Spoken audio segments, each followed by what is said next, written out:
그렇죠. 체력적으로 한계가 오고 있습니다. 왜?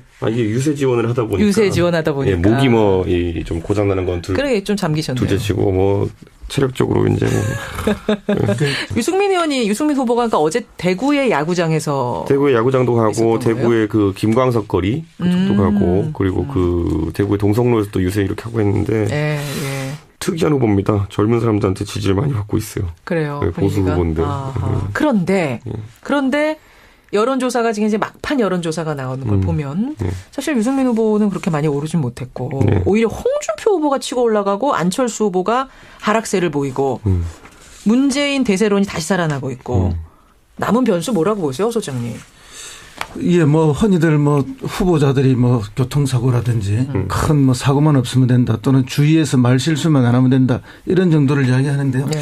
저는 남은 변수가 그것보다는 그 선거 구도의 변화라고 봅니다. 구도의 변화. 네. 지금까지는 전통적 구도가 아니라 전통적 구도를 하면 흔히 그 이념 구도 또는 지역 구도 이런 거였는데, 그게 좀 깨어지면서 세대 간의 대결이라든지 정책 대결로 간다 이랬는데 그 세대 간의 대결, 정책 대결이 무너지고 전통적 구도인 이념 대결, 지역 대결 구도를 되살리는 사람들이 있다. 이것이 남은 일주일간 격화되면은 선거 판세에 좀 영향을 줄 것이라 이렇게 봅니다. 그러니까 이게 보수 대결집이라는 게 일어나고 또 이렇게 새로운 구도가 벌어지려면은 좀 구도가 간단해야 됩니다.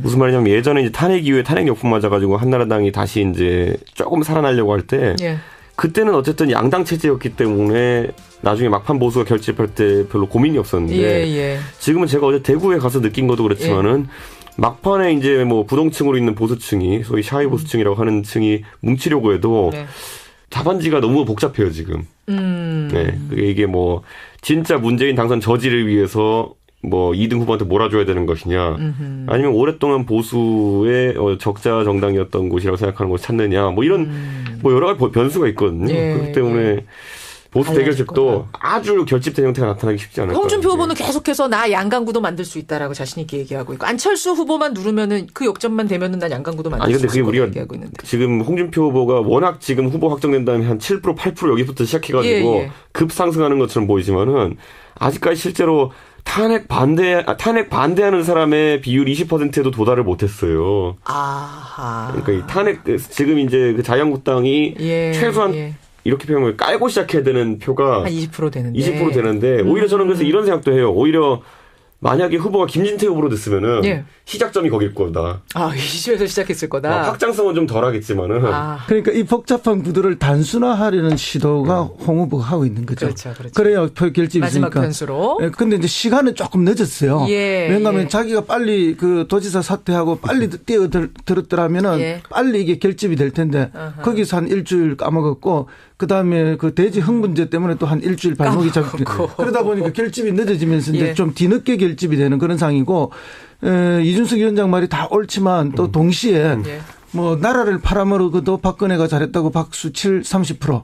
이 30% 결집은 결국은 된다 이렇게 보는데, 그 결집을 하는데 시간 차 있을 뿐이다. 근데 그 결집해내는데 주문이 필요하죠. 그 주문이 뭔가 하면은 역시 안보 프레임이다. 이런 거. 과연 8일 안에 것이 먹힐 것이냐. 호 소장님 그 부분 말씀하시는 거고. 안철수 후보 측은 어떤 얘기를 하냐면, 샤이 안철수가 분명히 있다. 빅데이터 분석을 하면 제일 많이 언급되는 사람이 안철수다. 이것만 봐도 아직 드러나지 않은 안철수 표. 그래서 우리는 가능성이 있다. 이 얘기를 계속하고 있는데 그건 어떻게 보세요? 샤이 안철수가 발동을 하려면요. 그 샤이한 사람들이 더 이상 부끄럽지 않게 만들어야 됩니다.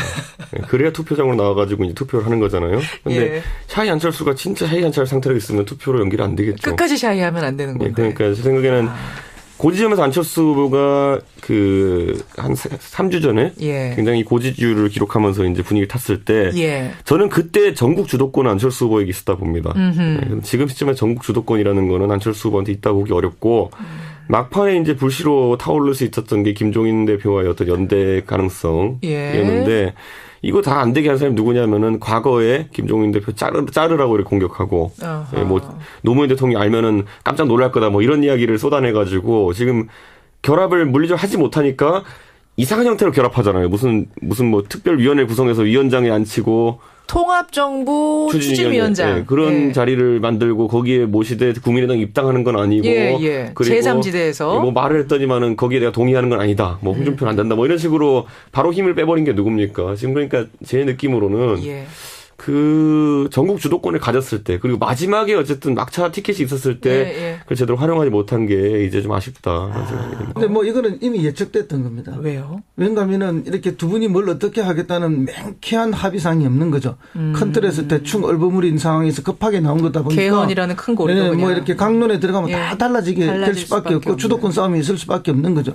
지금도 이런데 만약에 이분들이 집권해서 이렇게 간다면은 처음부터 삐걱대서 저는 잘 안 될 거라고 봅니다. 그럼 김종인 대표의 합류는 큰 변수는 안 될 거라고 두 분 다 보시는 거예요? 그렇죠. 왜냐하면 이게 진정성이 확 떨어지는 거죠. 이준석 위원장이 이야기했듯이 주도권을 쥐었을 때, 잘 나갈 때, 뭐 그리고 골든 크로스가 일어날 거라고 생각해 그런 순간에 만약에 안철수 후보가 제안을 해서 이렇게 모아냈다면은 진정성이 인정받고 더 힘이 높아지면서 굳히기에 들어갔을 텐데 이게 완전히 하락 국면에서 하면은 어쩔 수 없이 하는 뭐 타겟책, 고육지책이라 하기도 하고 이런 걸 또 뭐 극약 처방이라 하지 않습니까? 그렇죠. 극약 처방은 어떤 데 합니까? 진짜 마지막에 하는 거죠. 마지막 순간에 하는 거잖아요. 그러니까 그때 약은 잘 안 들어요.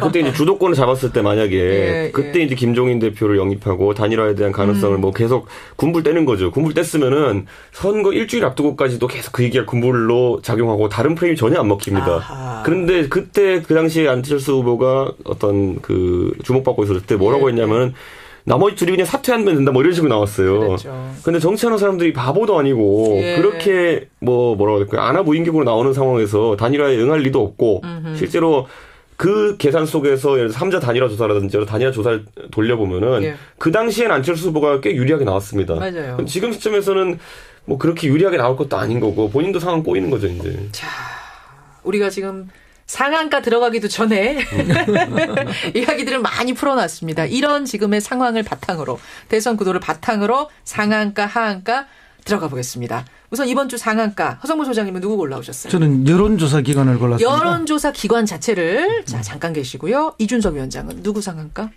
저는 김부겸 의원을 좀 골랐습니다. 김부겸 의원, 대구의 김부겸 의원. 허 소장님, 여론조사 기관이 왜 상한가예요? 지금 이번 대선 그렇고 또 지난번 총선에서도 보면은 사실은 여론조사 기관이 뭐 완벽하진 않아요. 그리고 또 일부에서는 뭐 조금 여론을 조작하기 위한 조사도 있지 않느냐 이런 지적도 있고. 시비도 있었고. 그래서 뭐 특정 후보 측으로부터 고소 고발을 당하는 경우도 있고. 그렇지만 전체적으로 요즘 선거판은 여론조사 기관이 주도하는 판이 아닌가. 여론조사를 내놓음으로써 선거판의 흐름을 오히려 주도해내고 또 후보들은 그 여론조사를 보고 자기 전략을 수정하기도 하고. 그런데 이제 오늘이 5월 1일이고 내일 5월 2일이지 않습니까? 그렇습니다. 그럼 내일까지에 조사한 것을 공포하는 것으로 여론조사 끝이 납니다. 그러니까 조사는 계속 되는 거죠. 계속 되는 거지만 발표할 수 있는 건 2일 조사까지만. 그렇죠. 그 이후에 조사는 할 수 있지만 발표가 안 돼요. 또 2일까지 조사한 거는 발표는 뭐 그다음 할 수도 있고 계속 그 인용되는 거죠. 그렇기 때문에 이번 주에 여론조사가 남은 일주일간 국민들의 모든 관심, 언론의 모든 인용이 되기 때문에 여론조사 기관들이 매우 주목받는 한 주가 될 것이다 이렇게 봅니다. 캠프들이 여론조사에 뭐 민감하지만 이번엔 정말 민감했죠. 그렇죠. 사실 여론조사가 아까 말한 구도 형성에도 상당히 영향을 주고요. 지금 민주당 같은 경우는 경선 과정에서도 여론조사가 계속 들먹여지고 실제 나온 결과는 문재인 후보가 압도적이었지만 그 전까지 뭐 안희정 지사가 따라잡았다. 뭐 사실 문항 설계를 어떻게 하느냐 그리고 어떤 대상을 상태로 하느냐에 따라 가지고 그런 결과는 사실 만들 수 있는 거거든요. 어느 정도. 그래서 아마 지금도 그리고 또 안철수 후보의 부상이라는 것도 양자 여론조사 갑자기 하기 시작하면서 나온 거 아니겠습니까? 맞아요. 그때 안철수가 아니라 뭐 예를 들어 홍준표, 유승민 후보랑 양자 대결을 붙여놔도 아마 비슷한 수치가 나왔을 겁니다. 근데 그 과정에서 안철수 후보가 유력 후보로 부상하고 또 그걸 언론이 받아가지고 굉장히 띄워주고 이런 구도가 많이 형성되었죠. 예, 그래서 앞으로 여론조사에 대한 좀 더 엄격한 그런 뭐 규제라 할까요? 내지는 이 기준을 좀 정할 필요가 있다. 그럴 때 여론조사 기관도 신뢰도가 높아지고 국민도 그 결과를 따라서 후보를 쳐다보는 눈빛이 또 달라지기 때문에 그런 것이 좀 필요한 시기가 왔다 이렇게 봅니다. 예, 상한가 여론조사 기관. 이준석 위원장은 상한가를 김부겸 의원을 꼽아오셨어요? 사실 민주당이 지금 이렇게 대선에서 표를 얻고 또는 여론 지지를 얻고 하는 치른 선거가 없습니다. 그래서 일말 고무된 분위기가 있긴 하지만은 또 반대로는 그게 이제 여론조사는 그런 거죠. 오프라인에서는 아직까지 험합니다. 그러니까 사실 그 민주당 운동원들이 뭐 확성기 소리 조금만 크게 틀어도 시장 상인 나와서 항의하고 뭐 이런 분위기가 있거든요. 그러다 보니까 이제 김부겸 의원이 이제 SNS상으로 이제 그 영상이 한번 돌지 않았습니까? 그래가지고 뭐 대구의 유권자들에게 오히려 또 이렇게 강하게 항의하는 듯한 그 영상이 돌았는데. 대구 유권자들 정신 차리시라 이렇게 호통치는 그 영상 말씀. 그렇죠. 그런데 뭐 그게 돌면서 SNS상에서 상당히 큰 반향을 얻었습니다. 김부겸 의원은 어쨌든 정치 인생에 보면은 그런 도전하는 의미가 있었고 어떤 사람은 또 노무현 대통령을 연상시킨다라는 얘기를 하는 경우도 있었는데 다만 문제는 뭐냐면 제가 정작 그거 영상을 이제 대구의 장년층에게 이제 물어봤더니만은 또 그거 듣고 기분 나빴다는 분도 있더라고요. 그러니까 이게 그 사실 김부겸 후보의 도전이라는 게 그런 거죠. 그러니까 이런 이야기를 했을 때 오히려 또 득과 실이 교차하는 이런 상황이긴 한데 그래도 저는 그 영상 보면 진정성을 느꼈기 때문에 그래서 아마 그 부분은 좀 받아들여질 거라 유권자들에게 생각하게 됩니다. 어쨌든 뭐 TK 지역에서 김부겸 의원이 이제 뚫었지 않습니까? 지역주의 벽을. 그렇기 때문에 이제 굉장히 구심점이 생긴 거죠. TK 야당에. 그래서 이제 그런 역할들이 굉장히 중요하고, 이 양반이 굉장히 그 친화력이 뛰어나요. 그리고 스킨십도 좋고, 그다음에 뭐 연설도 아주 잘하시고. 인상도 구수하시잖아요. 그러니까 이제 뭐 유권자들이 잘 좋아합니다. 좋아하고. 다만은 이제 그렇게 열심히 하고 이번에도 이런 큰 반향을 일으켰지만 이분이 이제 당내 경선에서는 그러면 왜 빨리 실패를 했느냐. 그러니까 경쟁을 해보지도 않고 포기하셨잖아요. 네, 그게 이제 이렇게 대구에서 당선되기 위해서 이제 김부겸 의원은 사실은 대구 민심과 약간 타협하면서 선거운동을 했어요. 근데 그건 이제 대구에서 또 좋은 반응을 얻고 또 뭐 이렇게 해서 당선이 됐지만 당내 경선에서는 대구 민심에 타협하는 방식의 경선 방식을 취하게 되면은 야권 강력한 지지자들로부터 오히려 비토를 받는 경향이 있거든요. 그래서 그때 스탠스를 좀 잘못 잡으신 게 아닌가. 그런데 이제 오늘 이번에 이제 이 SNS 동영상이 올라옴으로써 이제 본인의 진정성을 다시 한번 보여주는 좋은 계기가 됐죠. 그렇게 됐기 때문에 뭐 어쨌든 야권에서는 차세대 유력한 주자로 급부상할 거라고 봅니다. 차세대 주자 이야기가 나온 김에 좀 이르지만 차세대 주자가 그럼 누가 있다고 보세요? 김부겸, 뭐 이재명, 안희정 이런 분들 다 줄줄이 박원순, 김두관 등등이 이제 있는데 이분들 중에 누군가가 이제 급부상을 또 하겠죠. 근데 뭐 그 중에서 누가 될지는 아무도 몰라요. 시대 정신을 역시 잘 붙들고 가고 또 야권 전체의 또 정서를 잘 반영할 수 있는 그 두 가지를 잘 해야 되죠. 만약에 정권 교체가 일어난다면 우리가 생각하는 것보다 야권 주자가 크긴 쉽지 않습니다. 지금 야권 주자가. 왜냐하면 어차피 대통령이 되면은 권력 누수를 막기 위해서라도 대선 후보 커지는 걸 차단하는 게 우리가 박근혜 정부 때 경험하지 않았습니까? 그렇죠. 조금만 속된 표현으로 대들면은 조금만 대들면은 바로 뭐 물론 아주 특이한 케이스긴 합니다. 배신의 정치 이런 언급은. 그런데 그렇기 때문에 그런 게 어느 정도 대권 주자를 키우긴 하지만 또 원래 지지층에서 배신으로 찍어버리면은 지금 유승민 의원이 갖고 있는 어려움과 똑같은 걸 겪게 되는 겁니다. 그러네요. 그렇습니다. 그게 이제 그런 것 때문에 이제 자기 주자가 굉장히 뜨기 힘든데 그러니까 자기 스탠스를 잘 잡아야 돼요. 노무현 전 대통령이 이제 주자로 떠오를 때 했던 가장 강력한 이야기 중에 한마디가 뭔가 하면은 김대중 대통령의 부채도 자산도 모두 승계하겠다. 그러니까 이제 긍정적인 면만 자꾸 가져가려 하면 안 되고 그 부정적인 면까지도 자기가 다 안고 비판을 감수하면서 돌파하겠다는 걸 보여줄 때 이제 정권을 가졌을 때는 그렇게 승계해야 되고 또 정권을 잃은 야권일 때는 뭐 기존 여당하고의 선명한 투쟁 속에서 승자가 되고. 그래서 아마 내년 지자체 선거가 아마 제 생각에는 그 한 첫 시험대가 될 겁니다. 이제 새 정부가 만약 출범해서 된다면은 장관 트랙을 가는 사람도 있을 것이고 지자체장으로 가는 사람도 있을 것이고. 그런데 약간 자유도 면에서는 지자체장으로 가는 쪽들이 대선 주자로 거론될 가능성이 높습니다. 자, 뉴스쇼 증권시장 뉴스닥 상한가 점검을 해봤고요. 하한가로 가겠습니다. 하한가. 이번 주에는 누구의 주가가 떨어질 것인가를 미리 예측하는 건데 허성무 소장님은 누구 하한가로 꼽아? 김관진 안보실장. 김관진 국가안보실장. 이준석 위원장은 누구 하한가 주시겠어요? 저는 홍준표 후보. 홍준표 후보를 하한가로? 예, 하한가. 하한가로. 우리 아까 한참 얘기 나눴잖아요. 예. 지지율 오르고 있다. 그렇죠. 예, 상한가 아닙니까? 근데 제가 아까 말씀드렸듯이 이게 일반적인 자유한국당 후보, 새누리당 후보의 시작점이 아니었어요. 그러니까 시작점부터가 그건 아마 홍 후보 본인의 어쨌든 그런 뭐 사퇴를 늦게 했다든지 뭐 이런 전술적 실패들에 기인한 것 같은데 지금 선거 이제 뭐 일주일 정도 좀 더 남았는데 이 상황에서 지금 16% 이렇게 15% 이렇게 나온다는 거는 과거 정동영 후보도 이렇게 안 나왔었거든요. 그러니까 지금 그 2등 후보가 되기엔 좀 지금 뭐 안철수 후보랑 겨뤄야 되는 상황인데 예. 그렇게 쉽지 않은 경쟁이라 봅니다, 제 생각에는. 아까 우리가 그 얘기는 한참 했죠. 예. 양강 구도가 될 것이냐 말 것이냐가 결국 홍준표 후보가 더 오를 것이냐 8일 동안 아니냐를 결정할 것이다. 이 얘기했는데 저는 유승민 후보 얘기를 좀 해보고 싶어요. 그러면 유승민 후보는 이제 단일화는 완전 끝난 거죠? 그 얘기는? 지금 1등 후보와 2등 후보가 한 3% 차이로 경쟁하고 있어가지고 단일화하면 뭐 결과 바뀌고 이럴 거면은 나중에 이해가 되는데 나중에 그게 비판이 말이 되거든요. 당신 때문에 졌다라는 게. 근데 그게 지금 먹히는 상황도 아니고 지금 뭐 잘 분석해 주셨지만은 결국에는 보수 헤게모니 싸움이 이제 있을 건데 어차피 지금 자유한국당 친박당이거든요. 근데 하나도 안 보이잖아요, 지금. 그렇죠. 지금 뭐냐면 홍준표 후보가 지금 대선 끝나고 나가지고 그 당을 소위 말하면 당권을 줄 수 있느냐 상당히 어렵다 보는 사람들이 많거든요. 예. 그리고 지금 바른정당 내에서도 보면은 지금 이번에 단일화 하자고 주장했던 의원들이 하나를 뭉쳐가지고 어떤 당권 싸움을 벌일 가능성도 있고 그러다 보니 그러면은 이런 거죠. 소위 말하는 당에서 소수자들끼리는 또 그럼 당 밖으로 또 연대할 수 있는 거고 뭐 보수 헤게모니 싸움이라는 거는 올해 말까지 지방선거를 앞두고 꾸준하게 이어질 가능성이 높습니다. 그렇군요. 그 단일화 얘기는 그 전초전 같은 거였다. 이렇게 보시는 거죠. 그렇죠. 결국은 안 될 거다. 네, 그렇죠. 끝난 거다 그 얘기는. 알겠습니다. 허성무 소장은 하한가로 김관진 국가안보실장. 대충 짐작은 갑니다. 왜 뽑으셨는지. 예. 이번에 뭐 사드 때문에 국민들 뭐 잘 보셨을 텐데요. 어쨌든 뭐 형식은 국방부에서 다 하죠. 발표도 국방부가 하고 다 하지만 실질적으로 이 사드 조기 배치 문제를 뭐 협상하고 미국과 또 결정 지은 건 김관진 안보실장이라는 이야기가 많이 나오고 있습니다. 그런데 이런 분들의 대표적인 게 뭐 좀 일종의 맹신 같은 게 있죠. 맹신이요? 네. 사드만 배치하면은 뭐 북의 핵 공격, 미사일 공격으로부터 우리가 완벽하게 안전하다.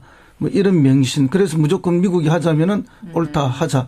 이런 주의니까 이것이 이제 사실은 우리의 국익을 지키는 데 과연 도움이 되느냐. 그래서 뭐 이번에 자기들이 끊임없이 김관진 안보실장이든 국방부든 다 이야기를 했지만 비용은 무조건 미국이 된다. 우리는 뭐 부지만 제공한다. 이런 이야기했지만 완전히 뒤집혔고 그다음에 이제 자기하고 카운터 파트너라고 하는 미국의 국가안보보좌관 또 지금 이야기가 어제 저녁부터 달라지는 거 아닙니까? 김관진 안보실장이 했던 이런 미국과의 협상 과정은 국내의 반대 여론이라든지 의회의 동의 문제라든지 이런 걸 완전히 다 무시한 일방주의를 함으로써 오히려 국익을 해친 그런 방식으로 가지 않았느냐.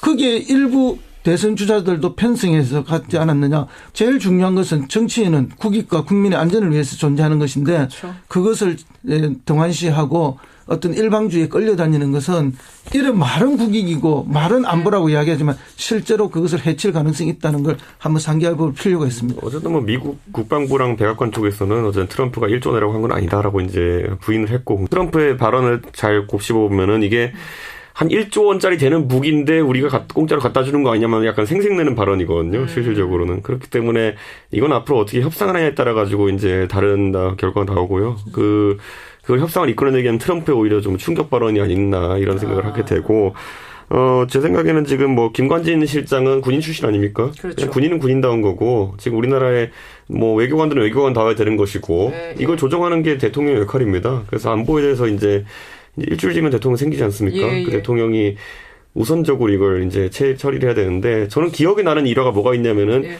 9.11 테러 이후에 부시가 이제 임기를 마치고 그때 오바마한테 권력 이양할 때 부시가 파격적인 판단을 내립니다. 그게 뭐냐면은 자기 임기 말에 소위 말하는 레임덕 기간에 차기 정부의 안보 보좌관들과 안보 관련 인원들을 전부 다 회의에 들어올 수 있게 합니다.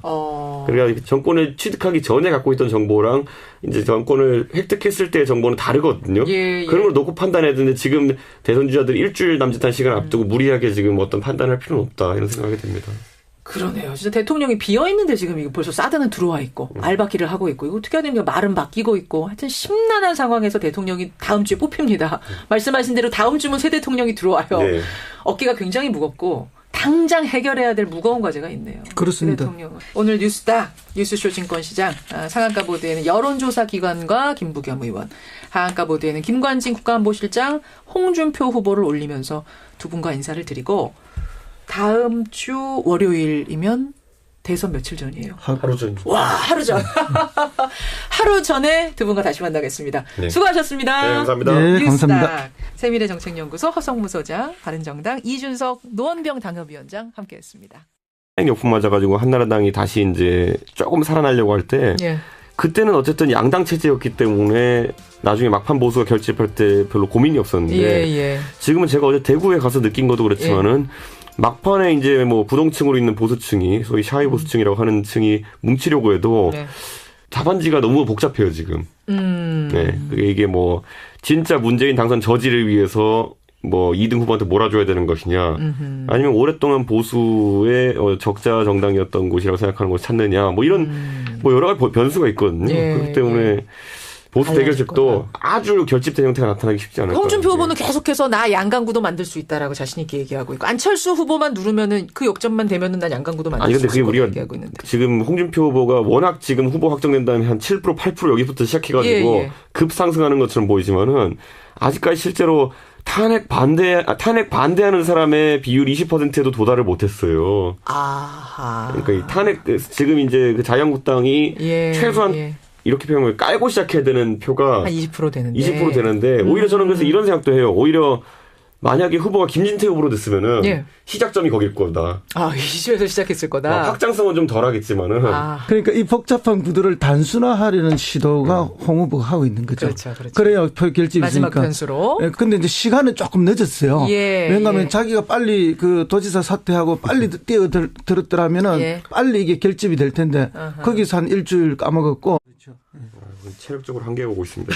왜? 이게 유세 지원을 하다 보니까. 유세 지원하다 보니까. 목이 뭐 좀 고장 나는 건 그래 좀 잠기셨네요. 둘째치고 뭐 체력적으로 이제 유승민 후보가 그러니까 어제 대구의 야구장에서. 대구의 야구장도 가고 대구의 그 김광석 거리 그쪽도 가고 그리고 그 대구의 동성로에서 또 유세 이렇게 하고 했는데. 특이한 후보입니다. 젊은 사람들한테 지지를 많이 받고 있어요. 그래요. 보수 후보인데.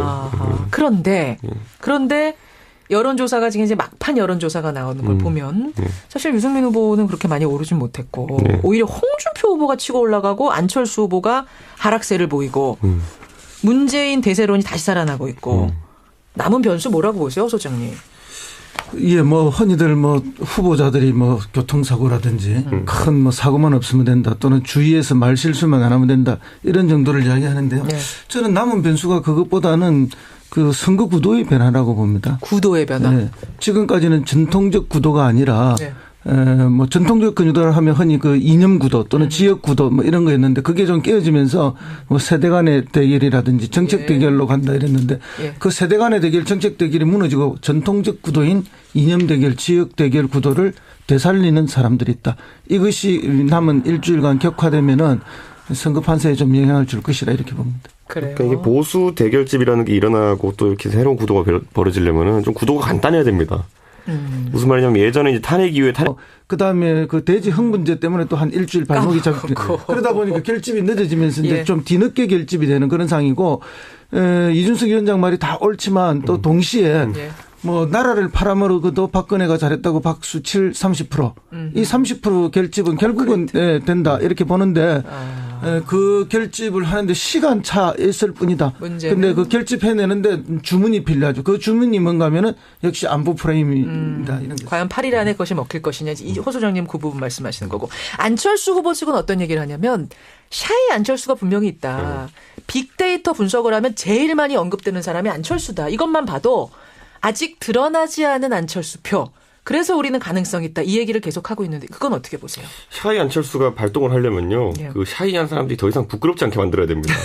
그래야 투표장으로 나와가지고 이제 투표를 하는 거잖아요. 근데 샤이 안철수가 진짜 샤이 안철수 상태로 있으면 투표로 연결이 안 되겠죠. 끝까지 샤이하면 안 되는 건가요? 그러니까 제 생각에는 고지점에서 안철수 후보가 한 3주 전에 굉장히 고지율을 기록하면서 이제 분위기 탔을 때 저는 그때 전국 주도권은 안철수 후보에게 있었다 봅니다.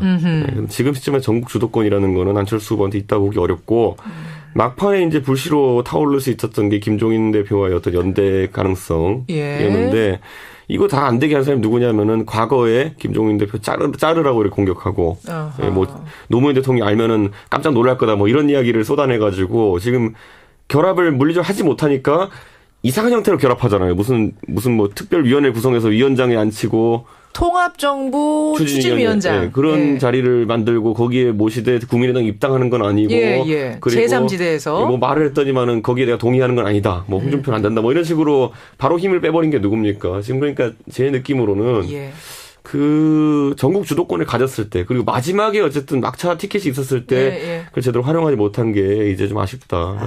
근데 뭐 이거는 이미 예측됐던 겁니다. 왜요? 왜냐하면은 이렇게 두 분이 뭘 어떻게 하겠다는 맹쾌한 합의사항이 없는 거죠. 큰 틀에서 대충 얼버무린 상황에서 급하게 나온 거다 보니까 개헌이라는 큰 고리도 뭐 이렇게 강론에 들어가면 다 달라지게 될 수밖에 없고 주도권 싸움이 있을 수밖에 없는 거죠. 지금도 이런데 만약에 이분들이 집권해서 이렇게 간다면은 처음부터 삐걱대서 저는 잘 안 될 거라고 봅니다. 그럼 김종인 대표의 합류는 큰 변수는 안 될 거라고 두 분 다 보시는 거예요? 그렇죠. 왜냐하면 이게 진정성이 확 떨어지는 거죠. 이준석 위원장이 이야기했듯이 주도권을 쥐었을 때, 잘 나갈 때, 뭐 그리고 골든 크로스가 일어날 거라고 생각해 그런 순간에 만약에 안철수 후보가 제안을 해서 이렇게 모아냈다면은 진정성이 인정받고 더 힘이 높아지면서 굳히기에 들어갔을 텐데 이게 완전히 하락 국면에서 하면은 어쩔 수 없이 하는 뭐 타겟책, 고육지책이라 하기도 하고 이런 걸 또 뭐 극약 처방이라 하지 않습니까? 그렇죠. 극약 처방은 어떤 데 합니까? 진짜 마지막에 하는 거죠. 마지막 순간에 하는 거잖아요. 그러니까 그때 약은 잘 안 들어요. 그때 이제 주도권을 잡았을 때 만약에 그때 이제 김종인 대표를 영입하고 단일화에 대한 가능성을 뭐 계속 군불 떼는 거죠. 군불 뗐으면은 선거 일주일 앞두고까지도 계속 그 얘기가 군불로 작용하고 다른 프레임이 전혀 안 먹힙니다. 그런데 그때 그 당시에 안철수 후보가 어떤 그 주목받고 있었을 때 뭐라고 했냐면은 나머지 둘이 그냥 사퇴하면 된다 뭐 이런 식으로 나왔어요. 그렇죠. 근데 정치하는 사람들이 바보도 아니고 그렇게 뭐라고 해야 될까요? 안하무인격으로 나오는 상황에서 단일화에 응할 리도 없고 실제로 그 계산 속에서 예를 들어 3자 단일화 조사라든지 단일화 조사를 돌려보면은 그 당시엔 안철수 후보가 꽤 유리하게 나왔습니다. 맞아요. 지금 시점에서는 뭐 그렇게 유리하게 나올 것도 아닌 거고 본인도 상황 꼬이는 거죠 이제. 자, 우리가 지금 상한가 들어가기도 전에 이야기들을 많이 풀어놨습니다. 이런 지금의 상황을 바탕으로 대선 구도를 바탕으로 상한가 하한가 들어가 보겠습니다. 우선 이번 주 상한가 허성무 소장님은 누구 골라오셨어요? 저는 여론조사 기관을 골랐습니다. 여론조사 기관 자체를 자 잠깐 계시고요. 이준석 위원장은 누구 상한가? 저는 김부겸 의원을 좀 골랐습니다. 김부겸 의원, 대구의 김부겸 의원. 허 소장님, 여론조사 기관이 왜 상한가예요? 지금 이번 대선 그렇고 또 지난번 총선에서도 보면은 사실은 여론조사 기관이 뭐 완벽하진 않아요. 그리고 또 일부에서는 뭐 조금 여론을 조작하기 위한 조사도 있지 않느냐 이런 지적도 있고. 시비도 있었고. 그래서 뭐 특정 후보 측으로부터 고소 고발을 당하는 경우도 있고.